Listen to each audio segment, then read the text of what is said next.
देखो अभी जो हम पढ़ रहे हैं वो क्या है, ठीक है, मार्जिनल लिसनर्स। मार्जिनल लिसनर्स क्या होते हैं? मार्जिनल लिसनर्स ना बॉटम लाइन पे जाते हैं डायरेक्ट। वो जो पूरा जो सेंटेंस है उसका मीनिंग क्या होना चाहिए, मतलब मीनिंग उसके पीछे क्या उद्देश्य है, वो उसमें नहीं जाते। वो उन्होंने सिर्फ शब्द सुना, वर्ड सुना और बस वो समझ गए, उसके मतलब को समझना वो भूल गए, वो उस पर ध्यान नहीं दे रहे। जैसे मैं बताता हूँ, जब हमारे प्राइम मिनिस्टर आए उन्होंने 1 आवर का पूरा लेक्चर दिया कि देखो कोरोना एक बहुत ही बेकार सी स्थिति है, यहाँ पे हमारे देश को नुकसान हो रहा है, हमें अवेयर रहना चाहिए, डॉक्टरों की तारीफ करनी चाहिए, अपने आप को सुरक्षित रखें, घर में रहे, ये रहे। और उसके साथ उन्होंने ये भी बोला कि 22 तारीख से लॉकडाउन होगा, कोई इंसान नहीं निकल सकता है घर से, और ये चीजें। तो अब जो ये मार्जिनल लिसनर होगा वो ये पूरे भाषण में से सिर्फ एक चीज ही देखेगा। वो क्या देखेगा कि 20 सेकंड से लेके आगे तक हमें घर से नहीं निकलना है। मतलब इसके मीन्स वो जिसमें इंटरेस्ट होगा सिर्फ वो वही है ना। नहीं नहीं, इंटरेस्ट का नहीं है, सुनो मेरी बात, उसे इंटरेस्ट और नॉन इंटरेस्ट से नहीं अरे जो। मेन बात सुनना। देखो मेन बात बस उसने सुना, मेन बात सुन लिया उसने, पर मेन बात जो बोला गया है उसके पीछे क्या उद्देश्य है, ठीक है। जैसे आपको बोला गया कि आपने क्या करना है, 4 घंटे पढ़ाई करनी है, तो आपके को अच्छा 4 घंटे पढ़ाई करनी है, आपने किताब निकाला और 4 घंटे घड़ी देखा और उससे पढ़ना स्टार्ट कर दिया। देखो आप बॉटम लाइन पे आ गए कि 4 घंटे मुझे पढ़ना है, और 4 घंटे पढ़ने का बोलने का रेगुलर ये उद्देश्य था, अच्छा ओके मैं समझ गया। केयरफुली पढ़ना है जिससे कि आप में नॉलेज आए और अच्छे मार्क्स लाया जाए। जो इस बात को समझता है वो है एक्टिव लिसनर। और जो सिर्फ ये सुन रहा है अच्छा 4 घंटे पढ़ना है, जैसे मेरी बात समझो, क्लास ज्वाइन करना है, क्लास आप 6 7 8 बच्चों सबने ज्वाइन करा, समझिए, पर वो बच्चा जो क्लास ज्वाइन कर रहा है, जो एक्टिव लिसनर है, क्लास ज्वाइन कर रहा है, ध्यान से सुन रहा है, लिख रहा है, उसका टारगेट है मेरे को पास होना है, अच्छे नंबर लाना है, that person is active listener. और क्लास ज्वाइन करना है, ठीक है, नोट्स बना लेने हैं ऐसे करके, वो क्या है, वो सिर्फ बॉटम लाइन पर पैसिव। ये टॉपिक नहीं। पैसिव तो क्या करेगा, वो तो आधा अधूरा सुनेगा, अच्छा सर ये बड़ा सुस्त है, वो तो मीनिंग वो तो सुनेगा ही आधा।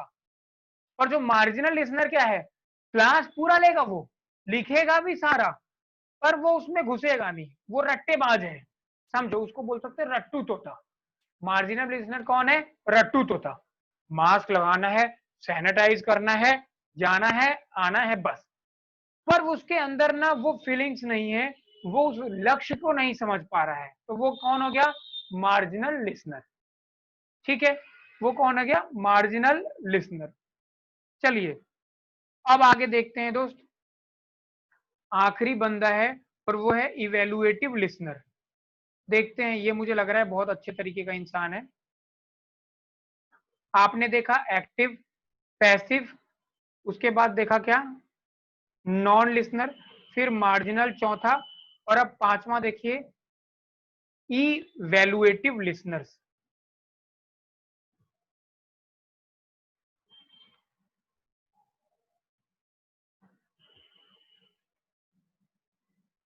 इवेलुएटिव लिसनर्स क्या होते हैं, ठीक है,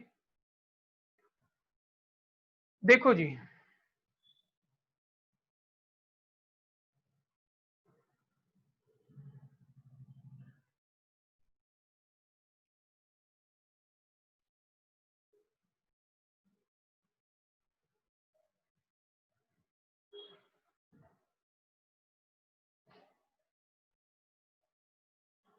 ये होते हैं तेज लोग। इवेल्युएटिव लिसनर्स को आप बोल सकते हो तेज इंसान। तेज इंसान क्या करेगा, ध्यान से देखो, ये जब कभी आपने देखा होगा कि जब हमारे प्राइम मिनिस्टर आते हैं और वो भाषण के दौरान ना इमोशनल करने की बहुत कोशिश करते हैं, समझिए जरा, उनकी बात सुन के आप लोग ना इमोशनल हो जाते हो और वो चीज पे रेडी हो जाते हो, हैं बहुत अच्छे इंसान, पर मैक्सिमम टाइम टाइम क्या करते हैं, वो ना शायद उन्हें भी उस पे ट्रस्ट होता है बात पे, और वो बोल जाते हैं और वो इमोशनल कर देते हैं और आप भी इमोशनल हो जाते हो। बहुत सारी बातों में कभी-कभी उन्हें खुद ही फील होता होगा 2-3 महीने बाद, 4 महीने बाद कि यार मैंने तो कुछ ज़्यादा ही इमोशनली बोल के इस चीज़ को मोटिवेट करवा दिया और ये डिसीजन उतना अच्छा नहीं था। समझिए, जैसे डिमोनेटाइजेशन। अब डिमोनेटाइजेशन में उन्होंने इतनी सारी बातें बोली, मैं बहुत ही रिस्क लेके ये काम कर रहा हूँ, बहुत ये हो जाएगा, वो हो जाएगा, फलना-ढिकना सारा कुछ करके। लोग मरे, लाइन में खड़े रहे, सब कुछ रहे, पर बहुत 90% लोगों ने उनके खिलाफ आवाज़ नहीं उठाई। सबको लगा कि हाँ यार, क्या ग्रेट बंदा है, रिस्क को लेके अपनी लाइफ पे कैसे करा है इसने, काले धन से जुड़ा और सारा कुछ। फिर जब रिपोर्ट आने लगे आरबीआई के और सारा चीज करके कि यार जो भी सब कुछ हुआ था 90% वो सारा कुछ जो ब्लैक मनी था फिर आ गया मार्केट में, कोई फायदा नहीं हुआ, लो जी सारा कुछ हो गया बर्बाद। जीएसटी भी आना था, तो उस समय भी उन्होंने हड़बड़ दड़बड़ में ऐसे इमोशनली करा, मैं बहुत ही महान टैक्स ला रहा हूँ, ये है वो है, सीए की भी बेइज्जती कर दी, मतलब सारे सभी लोग इमोशनल भी हुए ऐसे करके। बाद में पता चला अरे यार कोई सिस्टम भी तैयार नहीं है, कोई बहुत बड़ा ऐसा कुछ नहीं हुआ, बिजनेस भी चौपट हो गया, सारा धंधा इस तरीके से, एक्सपोर्ट बंद हो गया, नौकरियां चली गई, क्या बताऊं, जीडीपी नीचे चला गया, मतलब सब बर्बाद हो गया। अब फिर इमोशनल, राम मंदिर बना देंगे, ये है वो है फलना ढिकना, तो जैसे जैसे आ रहा सारा फिर इमोशनल, देखो घर में रहो, ऐसे करना है करना। अब बताओ, 1000 से भी कम केसेस थे, सबको बोला घर में बंद हो जाओ, घर में बंद हो जाओ। अब यहाँ 12-13 लाख से भी ज्यादा केस है। अब पता नहीं कब आते हैं, नेशन को कब संदेश टू द नेशन कब देते हैं, क्या करते हैं, मैं तो नहीं सुनता। अब वो कब आए हैं इधर 15-20 दिनों में संदेश देने, जरा बताना मुझे, बच्चों जरा बताओ ना। पता नहीं। देखो, पर जब जब कोरोना शुरू शुरू में आ रखा था, जब बहुत केस थे कम, तो आते थे या रोज नहीं आते थे? हाँ। 10 दिन बाद आते थे, घर में बंद हो जाओ, ये बंद हो गया, वो बंद हो गया, सब गरीब मर रहा है, पैदल पैदल जा रहा है, किसी को बस नहीं मिल रही, कोई ऐसे मर रहा है, कोई वो मर रहा है, सब तबाही तबाही हो गया। और अब भाई घूमो, ये करो वो करो, अब किसी चीज को लेके बोल नहीं रहे, स्कूल खोलनी चाहिए नहीं खोलनी चाहिए, कोचिंग इंस्टीट्यूट खोलनी चाहिए नहीं खोलनी चाहिए, ठीक है, क्या में आएगा, और मेडिसिन कब आ रहा है? 15 अगस्त के दिन। अबे 15 अगस्त को क्यों ला रहे हो कि आप भाषण दोगे लाल किले पे और बोलोगे देखो कोरोना का दवाई ढूंढ चुका है हम, और ये दवाई वाली कंपनी है इसने ढूंढा है। अरे आप शाहरुख खान हो क्या, सलमान खान हो कि आप ऐड कर रहे हो कि ये देखिए ये फार्मा कंपनी है जिसने दवाई ढूंढ ली।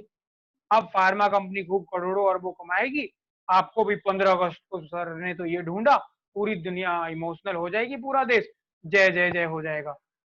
नो डाउट आप अच्छे इंसान हो, पर ये क्या इमोशनल कर रहे हो, क्या इमोशनल इमोशनल करके ये बातें करके आप क्या करना चाह रहे हो? मेरे पिताजी की नौकरी छूट गई, वो बेचारे 20 साल से दिल्ली रह रहे थे, ठीक है, 20 साल बाद बिहार चले गए। बताओ, जो उनकी ओनर थी उनके पास 3-3 दुकानें थी, आज एक दुकान रह गई है, बेचारे का 500 गज का फार्म हाउस बिक के एक किराए पे वो रहती हैं अब 16th फ्लोर पे, वो भी आप लोगों में से भी पता नहीं किसी के फादर की, किसी की मदर की, किसी की रिलेटिव किया हुआ है, भाई भाई की जरूर एक दो की नौकरियां गई होंगी, गई हैं तो बताओ मुझे।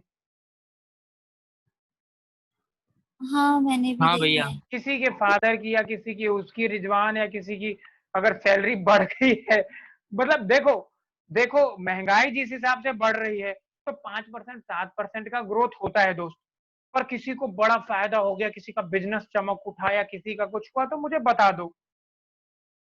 झा जी जिनके यहाँ से हम फोटो कॉपी कराते थे वो बेचारे बर्बाद हो चुके हैं, ठीक है, कितने सारे दुकानदार, कितने सारे बिजनेसमैन, क्यों? कितने सारे प्राइवेट जॉब वाले सब त्राही त्राही कर रहे हैं, ठीक है। तो अगर आप राम मंदिर बना, अच्छी बात है, देखो हम सब इस देश में ज्यादा हिंदू हैं, हिंदुओं को होना चाहिए, प्रेफरेंस देना चाहिए, पर घर कैसे चलेगा? अब सारे हिंदू तो इमोशनल हो गए, हिंदुत्व हो रहा है, हिंदुत्व हो रहा है। अरे राम मंदिर बन जाने से पिताजी की नौकरी आ जाएगी क्या वापस? समझो इस बात को। वो जमाना गया दोस्त, जब मुगल आके आप पे शासन करते थे, कन्वर्जन कराते थे, आपको मारते थे। अंग्रेज चले गए, मुगल चले गए। अब किसी मुसलमान के पास इतना टाइम नहीं है कि वो आके हिंदुओं को मारेगा या पीटेगा या ये कर रहा है वो कर रहा है। समझो इस बात को। ये क्या आप दे रहे हो? समझ रहे हो क्या करवा रहे हो? जब भी कोई घटना हो रही है, इकोनॉमी ग्रोथ, इकोनॉमी ऐसे जा रहा है, अब सारे लोगों की नौकरियां जा रही है, सब लोग परेशान हो रहे, तभी एक आ जाएगा, राम मंदिर की नींव कर पड़ी, ये देखो यहां से निकल चुका है। फेसबुक पे कल ही देख रहा था, इतना बड़ा कुछ निकल चुका है, ये देखो राम जी थे, इनका सबूत। अरे ठीक है, राम जी थे, सबूत थे, साइंटिफिक रिसर्च तो कोई कर दो। कोरोना की मेडिसिन ढूंढ नहीं रहे, राम जी सच थे ये बता रहे हो। अबे क्या हो गया, राम जी सच थे तो वो तो पूरी दुनिया जान रही है। मैं भी पूजा कर रहा हूँ रोज, राम जी का, लक्ष्मण जी का, शत्रुघ्न जी का, हनुमान जी का। सावन के 2 व्रत करे हैं मैंने सोमवार का। इस सोमवार को भी मेरा फास्ट था, पहले सोमवार को भी मेरा फास्ट था। मंदिर जाता हूँ, ईश्वर की आराधना करता हूँ। पर इसका मतलब ये तो नहीं है कि बड़े लेवल पे आप सब कुछ यही करते रहोगे। तो जो लोग बेवकूफ होते हैं उन्हें आप इवेल्युएटिव लिसनर्स नहीं बोल सकते हैं। आज मैं इतना भाषण दे रहा हूं क्योंकि मुझे भाषण नहीं देना, मैं आपको इवेल्युएटिव लिसनिंग सिखा रहा हूं। इवेल्युएटिव लिसनर्स वो होते हैं जो इमोशनली ना अटैच नहीं होते हैं। इमोशनली अटैच हो जाते हैं लोग। कांग्रेस अगर आके मुस्लिम लोगों का वो कर रही है तो मुस्लिम उससे अटैच हो जाएंगे। अगर यूपी में समाजवादी पार्टी मुस्लिम का टोपी पहन के कर रही है तो मुस्लिम ऐसे उससे अटैच हो जा रही है। अबे क्या हो रहा है ये? जहां कभी भी अगर आप उससे अटैच हो रहा है तो देखो फिर समय बदलेगा, फिर हिंदू का नेता वो समझ जाएगा, अच्छा ये मुस्लिम का ऐसे ऐसे करके मुस्लिम अटैच हो रहे हैं, ठीक है, तो इसका मतलब तो मुस्लिम बेवकूफ है, अब हम ऐसा करते हैं कि हिंदू उससे हो जाएंगे। और इस तरीके से करके कभी वो मुस्लिम का टोपी करके मुस्लिमों को बेवकूफ बनाएगा, वो राम जी का टीका लगा के राम जी को बेवकूफ बनाएगा। और ये हो रहा है सालों 50 साल से, फिर भी अभी इवेल्युएटिव लिसनर्स क्यों नहीं बन रहे हो? गधे की तरह सुनते जा रहे हो आप। ठीक है, और लोग इमोशनल हो रहे हैं। इवेल्युएटिव लिसनर्स कौन बनेगा दोस्त? जरा समझो तो। और देखो सब बन रहे हैं, मैं बता रहा हूँ सब बन रहे हैं। हमारे संजय सर भी इवेल्युएटिव लिसनर्स नहीं है। उन्हें देखो वो क्या है, बीजेपी की कोई भी बात आएगी उसे वो फेसबुक पे शेयर कर देंगे, हिंदुत्व का कोई भी चीज आए सर, यस सर, आप सही कह रहे हो। फेसबुक पे शेयर कर देंगे। अरे इसका मतलब क्या हो रहा है, जरा आप उसके पीछे तो जाओ। नो डाउट बहुत सालों तक अंग्रेजों ने हम पे राज मैं करा, अग्री हूँ आपकी इस बात से। मुगलों ने भी हम पे राज करा, पर अब कहाँ है अकबर, कहाँ है जहांगीर और कहाँ कुछ है। ठीक है, बुरे थे यार वो, ठीक है, उनका अपना है, वो अपने घर रह रहे हैं, वो चीज है।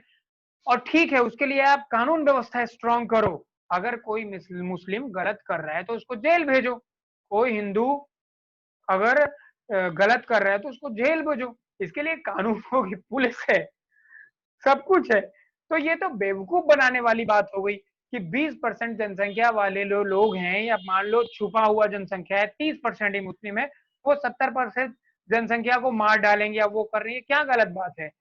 और आप जो फैला रहे हो कि मुस्लिम गलत तरीके से बाहर के मुस्लिम को बुला लेते हैं और दंगा फैलाएंगे और ये करेंगे वो करेंगे, अबे गधो, तो जब वो लोग दंगा फैलाने की कोशिश कर रहे हैं तो उनके हथियार छीनो।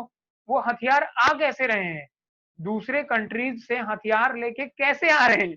दिल्ली में दंगा फैलाया गया क्योंकि उसमें एमएलए मुस्लिम ने अपने पास बहुत सारे विदेशी बांग्लादेशी को बुला के रखा था, उसके पास बम थे, तब अबे बम कहाँ से आ रहा है? बंदूक कहाँ से आ रहा है? उस पे जोड़ो, उस पे जोड़ लगाओ। अगर बम ही नहीं होंगे, बंदूक ही नहीं होंगे तो वो कैसे हमला करेगा? हाथ से तो नहीं मार डालेगा। आप प्रशासन को कमजोर कर रहे हो, अच्छी व्यवस्था नहीं कर रहे, रोजगार नहीं दे रहे, जीडीपी को नहीं बढ़ा रहे, और उसके लिए दोषी उसको दे रहे उस बंदे को। वो तो उसका फायदा उठा रहा है, मैं नहीं बोल रहा वो गलत आदमी नहीं है, वो गलत आदमी तो है ही कि वो अगर बुला रहा है चुपके से पैसे देके या किसी तरीके से और किसी हिंदू को या किसी को मरवा दे रहा है तो देखो वो तो गलत है ही। तो आप वो काम होने ही मत दो, और जब वो कर रहे हैं तो उसको सजा दो, उसे फांसी पे चढ़ा दो। पर आप इस चीज को होने दे रहे हो, और जानबूझ के होने दे रहे हो कि आपको कहने का मौका मिलेगा, 200-400 लोग मरेंगे, और फिर आपको मिलेगा देखो जी मार डाला, देखो जी ये हुआ, अब मुझे वोट दो। तो इवेल्युएटिव लिसनर इन सब पंगों में नहीं फंसेगा।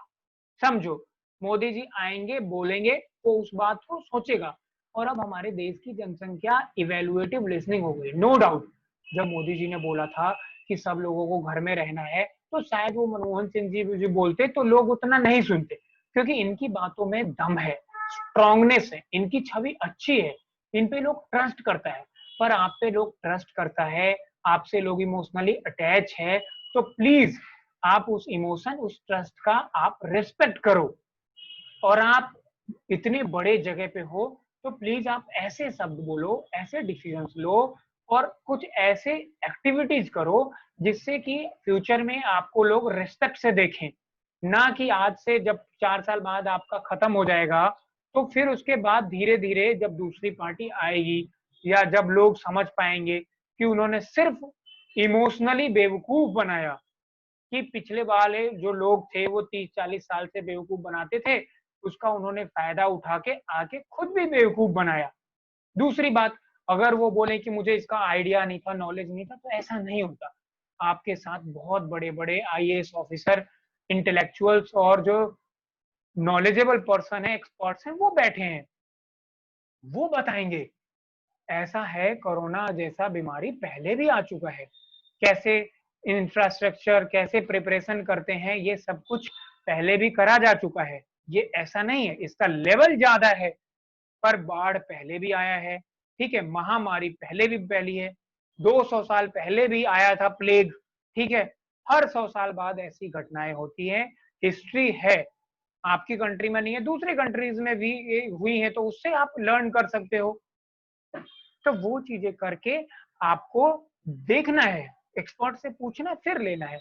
आप जोश में आ जाते हो और इमोशनली आप बोल देते हो, लोग आप अंधा विश्वास कर लेता है। तो जो अंधा विश्वास करता है वो इवेल्युएटिव लिसनर नहीं है। इवेल्युएटिव लिसनर वो पर्सन है जो स्पीकर को के शब्दों को सुनता है, ठीक है, और उसके लॉजिक को देखता है कि क्या ये लॉजिकली ठीक है। इमोशनली वो आया नॉन वर्बल चीजों से, ठीक है, वो रो दिया और ये वो कर दिया, शब्दों में कर दिया, इमोशनल होके बह नहीं जाता बच्चों, ठीक है। Okay sir. अब लिखो क्या होता है ये, इसको पूरी लिखवा दो। लिखो इवेल्युएटिव लिसनर लिटरली। देखो मैं थोड़ा ना, मैं भी इमोशनल हो गया था, क्योंकि घटनाएं ऐसी होती जा रही हैं। जब भी ये आते हैं 2 महीने, 4 महीने, 6 महीने बाद, साल भर बाद कुछ भी बोलते हैं, वो डिसीजन बेकार ही निकलता है। तो कितना ट्रस्ट करेगा इंसान यार। ट्रस्ट करने की भी एक क्षमता होती है। नौकरी जाती है तो लोग सोचते चलो ठीक है अब कुछ अच्छा होगा, फिर कुछ अच्छा, चलो ठीक है, नहीं कोई बात नहीं, देश की सुरक्षा कर रहे हैं, विदेशों में अच्छा नाम कर रहे हैं, अब ठीक होगा। फिर कुछ हो जाए, अब ठीक हो जाएगा, पर ठीक ही नहीं करते। चलो, इवेल्युएटिव लिसनर्स लिटरली एसेस, लिखो जी, इवेल्युएटिव लिसनर्स लिटरली एसेस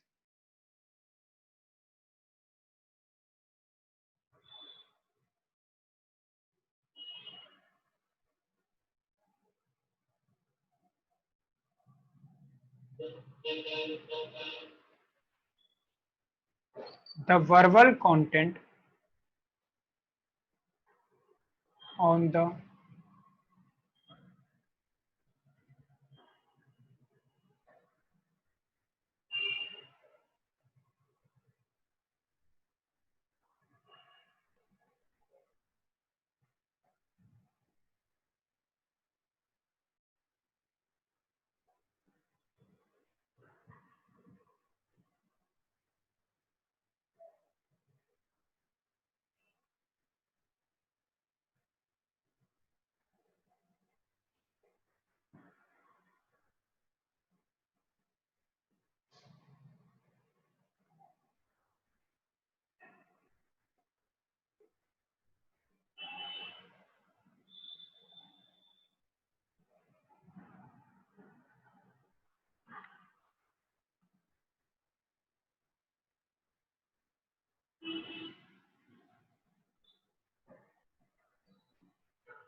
सही नॉन वर्बल के आगे क्या लिखा है?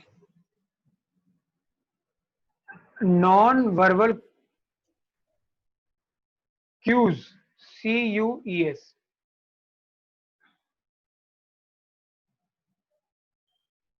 Generally, they use logic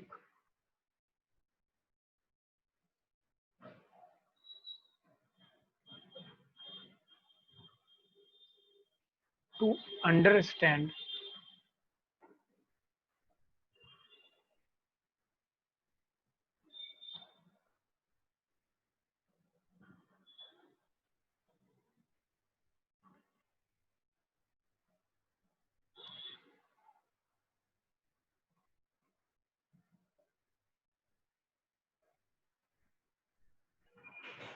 भैया आपने कंटेंट के बाद क्या लिखा है? comma हैंड्स की बात क्या है? they distance अच्छा, वो एक साथ हो गया दे डिस्टेंस। अच्छा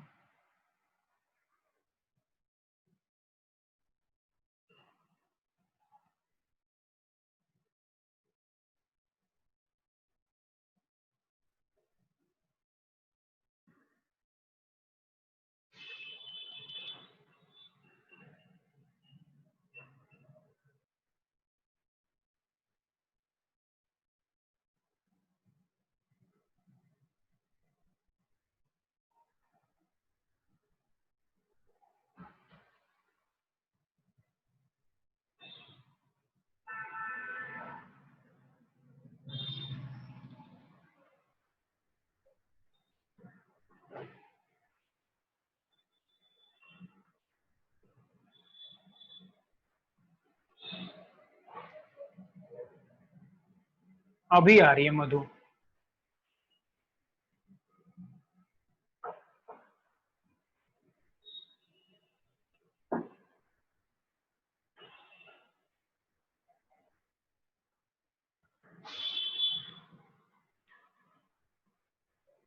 सर नहीं आई मधु। ऐड कर दिया मैंने।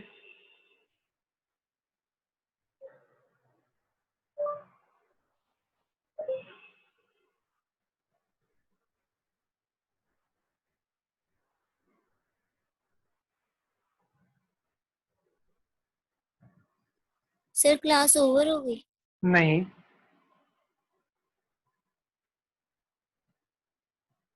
सर कितने टाइप्स हैं इसके?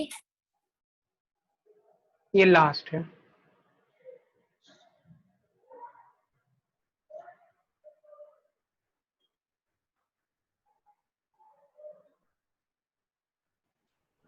भैया वो ना मेरा फोन ऑफ हो गया था इसीलिए मैं क्लास नहीं ले पाई, तो आप मेरे को रिकॉर्डिंग भेज देना।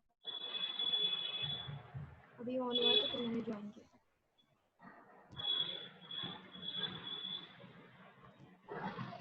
हाँ मैंने सुना।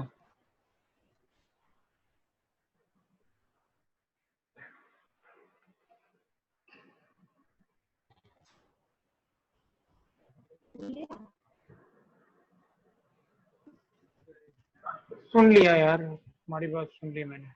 कुछ सुनाई नहीं दे रहा, आपकी आवाज कट रही है बहुत ज्यादा। अच्छा, तुम्हारी आवाज बड़ी साफ आ रही है। पता नहीं मुझे, मेरे को तो आपकी बिल्कुल भी नहीं आ रही। अरे भाई, तुम्हारी आवाज हमें नहीं सुनाई दे रही। क्या आप सब मधु को सुन पा रहे हो? बड़े बिल्कुल भी नहीं आ रही, बिल्कुल नहीं आ रही मधु की आवाज। भैया मुझे आ रही है।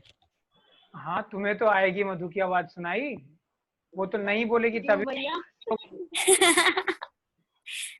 देखो दोस्त, सुनो मेरी बात। इसमें क्या होता है कि जो श्रोता होता है, समझ चुके होगे, वो इमोशनली अटैच नहीं होता है और वो उसको लॉजिकली समझने की कोशिश करता है। जैसे कि जज जज क्या करता है, अपने आप को सब्जेक्ट मैटर से अलग रखता है। आप बोलो, सर देखो ये गरीब इंसान है, इसने मर्डर तो कर दिया है पर इसके दो दो बच्चे हैं, ये है वो है। सर इसके अगेंस्ट सारे सबूत हैं, सीसीटीवी में आ रहा है कि चाकू लेके जा रहा है, पर सर ये दिन रात पूजा करता है, ये ऐसा कर नहीं सकता। जज उसके इमोशंस में नहीं फंसेगा। जज सीसीटीवी देखेगा, कैमरा आए तो चाकू लेके जा रहा है, ठीक है, और देखेगा हाँ लॉजिकली चाकू लेके गया है, उसके पेट में ऐसे चाकू डाल रहा है, इसका मतलब इसी ने मर्डर किया है। तो बच्चों ये जो इवेल्युएटिव लिसनर्स होगा वो इमोशंस में नहीं फंसेगा, सब्जेक्ट मैटर से अपने आप को दूर रखेगा और शब्दों को सुन के लॉजिकली डिसीजन लेगा। समझ में आया आपको? यस सर, बहुत अच्छे से समझ आ गया है। चलिए अगला टॉपिक पे हम बढ़ते हैं दोस्त। सर बस आज के इतने करते हैं प्लीज। हाँ सर, चलो ठीक है, रुक मेरे को 11 मिनट एक्स्ट्रा हो गए।